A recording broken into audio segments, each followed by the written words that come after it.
Study IQ IAS, अब तैयारी हुई अफोर्डेबल।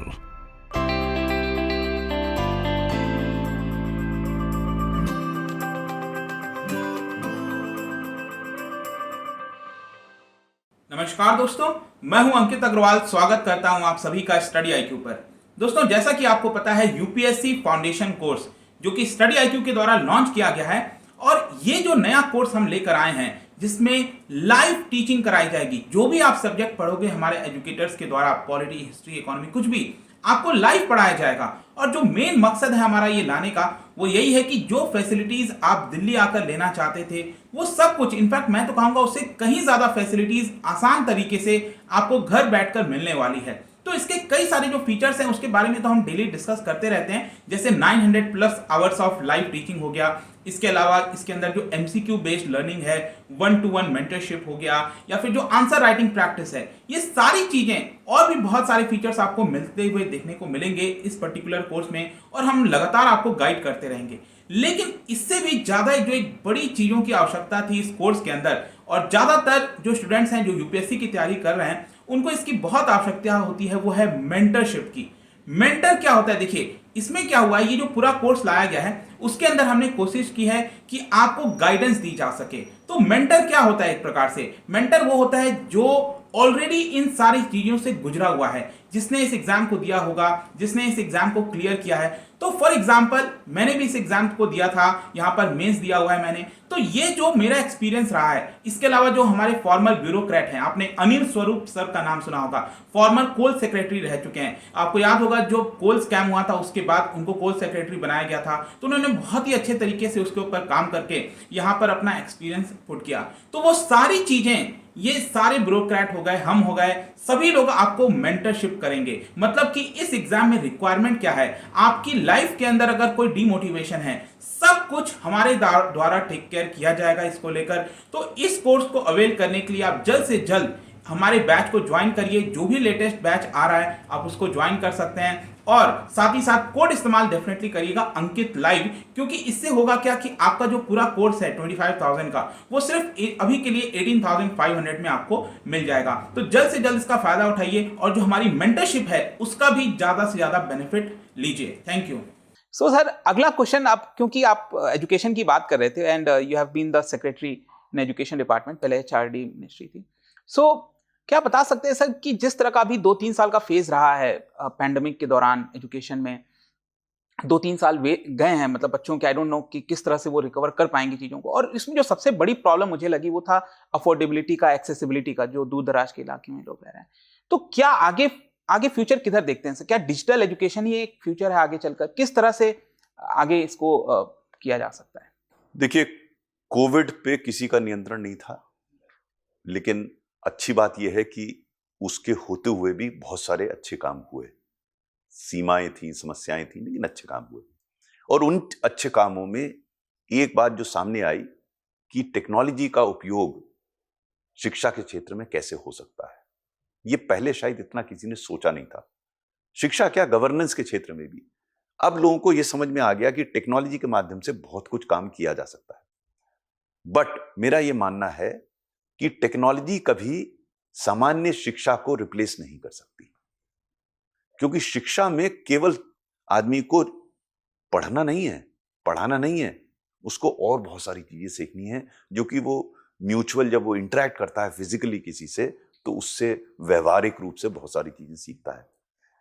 साथ ही साथ मैं ये भी मानता हूं कि टेक्नोलॉजी एक बहुत बड़ा सप्लीमेंट हो सकता है। टेक्नोलॉजी के माध्यम से जो वर्तमान में सिखाया जाता है उसको और परिष्कृत तरीके से, अच्छी तरीके से सिखाया जा सकता है। तो एक टेक्नोलॉजी रिप्लेस नहीं कर सकती कभी टीचर को, ना ही करना चाहिए, लेकिन उसे सप्लीमेंट कर सकता है। मैं अपना बताता हूं, जब मैं स्कूल में था तो मेरा सौभाग्य था, बड़े अच्छे अच्छे टीचर से मैं पढ़ा, लेकिन 1-2 टीचर ऐसे थे जो बड़े बोरिंग लगते थे। मुझे कहना तो नहीं चाहिए, लेकिन वास्तविकता ये थी। मैं सोचता हूं अगर उनके पास टेक्नोलॉजी होती तो शायद वो अपने क्लास को इंटरेस्टिंग बना लेते। जब मैं शिक्षा सचिव बना तो एक व्यक्ति ने आके मुझे आर्किमिडीज प्रिंसिपल पे एक वीडियो दिखाया। मुझे याद है कि जब मैं छोटा था मुझे बड़ा समझने में टाइम लगा था आर्किमिडीज प्रिंसिपल, और उस वीडियो के माध्यम से 1.5 मिनट में मुझे पूरा प्रिंसिपल समझ में आ गया। तो ये है टेक्नोलॉजी का एडवांटेज। कोविड ने तो हमें फोर्स किया टेक्नोलॉजी पे जाने का, लेकिन टेक्नोलॉजी के एडवांटेज बहुत सारे हैं। मैं समझता हूं कि टेक्नोलॉजी का उपयोग एजुकेशन को इंटरेस्टिंग बनाए जाने में काफी हो सकता है। राइट, एंड काफी अच्छे से सर ने इस चीज को बताया है दैट टेक्नोलॉजी एक हेल्प कर सकता है, चीजों को रिप्लेस नहीं कर सकता एजुकेशन के अंदर। सो सर, मेरा नेक्स्ट क्वेश्चन यहाँ पर ब्यूरोक्रेसी से ही रिलेटेड है, and specially regarding the elitism. जब हम बात करते हैं पॉलिटिशियंस की, तो वो पॉलिटिशियंस आएंगे जाएंगे, बट जो आईएएस ऑफिसर्स हैं वो परमानेंट एग्जीक्यूटिव हैं हमारे पूरे स्ट्रक्चर में। तो क्या लगता है सर, क्योंकि एक परमानेंट एग्जीक्यूटिव को जो मासेस हैं उनके साथ एम्पैथी रखना चाहिए, जुड़ कर रहना चाहिए, तो आपका क्या व्यू है आज के डेट में, प्रेजेंट कॉन्टेक्स्ट में, कि ये जो कंपैशन है, एम्पैथी है, वो क्या है आज के डेट में, या फिर थोड़ा लूज हो रहा है सिविल जो ऑफिसर्स हैं उनके अंदर? मैं ये नहीं समझता कि कंपैशन एम्पैथी में कमी आ रही है। जो पहले थी वो आज है। प्रश्न ये है कि जब हम अधिकारियों का चयन करते हैं तो क्या हम इन ट्रेड्स को देखते हैं, नंबर 1। नंबर 2, क्या जब हम उनको ट्रेन करते हैं इन ट्रेड्स को हम उनमें डालने का प्रयास करते हैं? तीसरा, जब वो कार्यशील होते हैं, जब कार्यरत करते हैं, क्या हम उनको मेंटर करते हैं कि वो इन बातों पर ध्यान रखें? मेरे विचार से तीनों में आंसर नो है। और तभी मैंने अपनी पुस्तक में जब लिखा है एथिकल डिलेमास में, एक चैप्टर लिखा है मैंने कि expertise can be outsourced, attitude can not be outsourced. और आज जितनी चर्चा है वो एक्सपर्टीज पे हो रही है। आप जितनी चर्चा देखिए, हर आदमी चर्चा ये करता है कि वो स्पेशलिस्ट बन जाए, उसको जानकारी होनी चाहिए। मेरे विचार से ये चर्चा बेकार है। मैं जब कोल सेक्रेटरी था तो मुझे कोल के बारे में कुछ नहीं पता था, लेकिन मुझे ये जरूर पता था कि मैं अच्छे अधिकारियों को कैसे लाऊं, अच्छे एक्सपर्ट्स को कैसे लाऊं। मुझे ये भी पता था कि उन एक्सपर्ट्स से मैं काम कैसे लूं। मेरे विचार से काम लेना कैसे करना है ये ज्यादा महत्वपूर्ण है बनिस्बत काम करने के।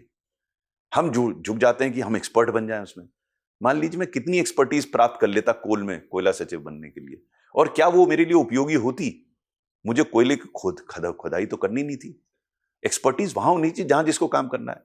मेरा काम तो basically man and women management था।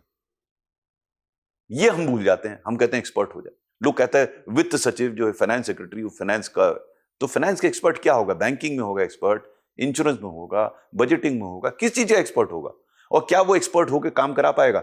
सो मेरा विचार, व्यक्तिगत विचार ये है कि ये डिबेट एक्सपर्टीज की खत्म होनी चाहिए। हमें डिबेट करनी चाहिए एटीट्यूड की। और वो अगर एटीट्यूड कंपैशनेट नहीं होगा, वो कितना भी बड़ा एक्सपर्ट होगा, वो कॉमन मैन का लाभ नहीं कर पाएगा। आज की तारीख में क्या हो रहा है, ये कई लोग अपने आप वो डेवलप कर लेते हैं फीलिंग, उसकी उपयोगिता उपदेयता समझ लेते हैं। अगर हम उसको शुरू से ही समझाने का प्रयास करें अधिकारी को कि तुम्हारे लिए कंपैशनेट होना बड़ा उपयोगी है। मैं तो अक्सर कहता हूं कि किसी भी अधिकारी की सही वर्थ उसके रिटायरमेंट के बाद मालूम पड़ती है। जो वो सेवा में होता है, सब लोग कहते हैं आप बड़े अच्छे अधिकारी हैं, आपसे अच्छा अधिकारी ना आया है ना आएगा, सब चमचागिरी करते हैं। रिटायरमेंट के बाद यू आर ए नोबडी। तब आपकी ट्रू वर्थ है, जो आपने कमाई की है 38 साल में, 36 साल में, 35 साल में, वो आपको मिलती है। ये बात अगर समझाई जा सके अधिकारियों को कि ये ठीक है, अभी तुम चल रहे हो, अभी सब हाथ पांव तुम्हारे जोड़ रहे हैं, लेकिन उसके बाद क्या करोगे? तुम्हारी ट्रू वर्थ बाद में, और ट्रू वर्थ वहां आएगी जहां वो कंपैशनेट है, लोगों की हेल्प करता है, लोगों का दुख दर्द समझता है, करने का प्रयास करता है, वो बाद में उसका लाभ मिलता है उसको रिटायरमेंट के बाद। ये चीज आज की तारीख में शायद अधिकारियों को उतनी अच्छी तरह नहीं समझाई जा रही जितनी समझाई जानी चाहिए थी।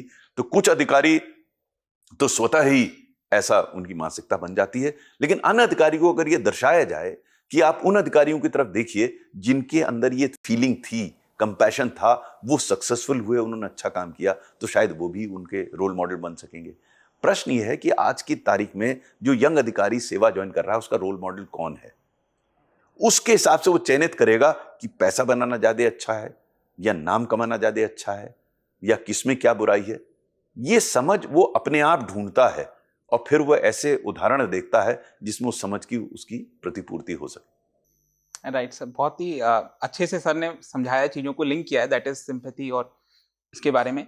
नेक्स्ट सर, अब क्योंकि आपने कोल सेक्रेटरी का भी जिक्र किया, आप कोल सेक्रेटरी थे, तो उसके बारे में थोड़ा सा मैं समझना चाहता हूं, बिकॉज जिस तरह से चीजें हुई थी, कोल स्कैम सामने आया था, सुप्रीम कोर्ट के द्वारा उसको ऑक्शनिंग को रद्द कर दिया गया था, तो उस समय जो सिविल सर्वेंट्स होते हैं उनका मोरल कैसा होता है?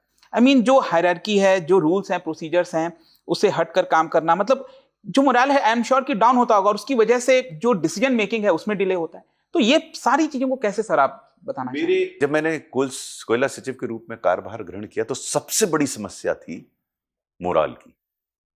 कोई भी अधिकारी फाइल पर कमिट नहीं करना चाहता था, कोई भी अधिकारी, और मैं उनको दोषारोपित नहीं करता। मैंने अपनी पुस्तक में लिखा है इस बात को कि जो सीएजी ने अपनी रिपोर्ट दी, पहली बात तो रिपोर्ट तथ्यों पर आधारित नहीं थी, मैंने डिटेल दिया है, और उससे बड़ा डैमेज यह हुआ कि उस रिपोर्ट को ऐसे प्रस्तुत किया गया कि सभी बेईमान थे, सभी गड़बड़ हुआ, गलतियां हुई। ये मैं बार बार कहता हूं कि कोल ब्लॉक एलोकेशन में गलतियां हुई हैं, लेकिन यह कहना कि हर ने गलती की और हर ब्लॉक गलत तरीके से दिया गया है, गलत था।